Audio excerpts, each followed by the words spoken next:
Platform क्रमांक 6 वर आलेली लोकल 5 वाजून 39 मिनिटांनी मुंबई छत्रपती शिवाजी महाराज टर्मिनसला जाणारी 12 डब्यांची जलद. फायनली आता आपण आपल्या सगळ्या फॅमिली सोबत चाललोय मुंबई दर्शन करायला, ते पण फर्स्ट टाइम. पण आपल्या पाण्याच्या जारला असं होईन मला तर काय वाटलं नव्हतं भाऊ, कारण की आपण पुण्याला पहिले गेलो होतो, कारण की दीदीला पण तिथून घ्यायचं होतं. आपण आता आपली मोठी गाडी घेऊन चाललो, त्याच्यामुळे म्हणलं पाण्याची वगैरे सगळी सोय करून घ्यावं मस्तपैकी. पण मागच्या डिक्कीत जो जार ठेवला होता ना तोच पलटी झाला होता, सगळ्या मागच्या डिक्कीत पाणी झालं होतं भाऊ. ते साफ करून मग सगळं दीदीचं सामान त्याच्यात ठेवलं.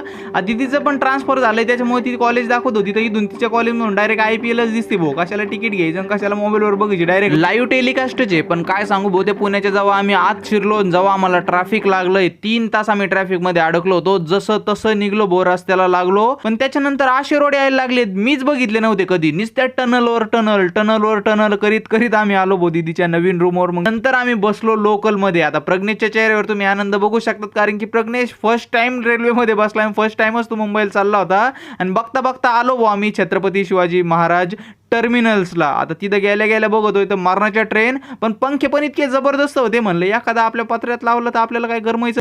मजाक करतोय बघा, असं दिसतंय CSMT स्टेशन मस्तपैकी बाहेरून. आणि ही आपली मुंबईची सर्वात मोठी महानगरपालिकेची बिल्डिंग. आता मुंबईला जे पॉईंट आपण बघायला जातो ना, जे फिरायचे स्पॉट आहेत, त्याच्या मोस्टली बस इथूनच लागतात बरं का. CSMT स्टेशनच्या बाहेरूनच आपल्याला बघायला भेटतात. आम्ही धरली होती एक बस, तिथून आम्ही पोहोचलो गेटवे ऑफ इंडियाला.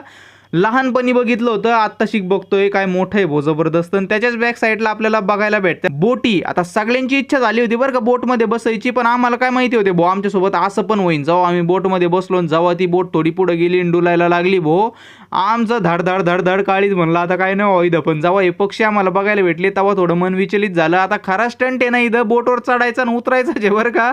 लय हालत असती भो बोट जबरदस्त. मग लय तहान लागली, त्याच्यामुळे पप्पा म्हणले चला तुम्हाला मी एक अशी गोष्ट पाजवतो जी एवढ्या क्वांटिटीत कुठंच नाही भेटणार. गेलो आम्ही उसाचा रसच बरं का, पण 20 रुपयाला एवढी मोठी क्वांटिटी आम्हाला सरत नव्हता भो. आणि नंतर आम्ही पकडली होती मग सगळ्याचं ड्रीम प्लेस म्हणजे मरीन ड्राईव्हची बस. ती पण डबल डेकर होती बरं का. मग आलो मस्तपैकी मरीन ड्राईव्हला बसलो, सनसेट बघितला, काय मस्त दिसत होता भाऊ. सगळ्या चेहऱ्यावरचा आनंद तुम्ही बघू शकतात. समय रायना उगच नाही मानला. उलटा है भाई, the day you have to work for the money, that's a day wasted. The day you spend time with friends, family, that is the productive day. I hope you realize that. Take care, love you, bye, good night, see you.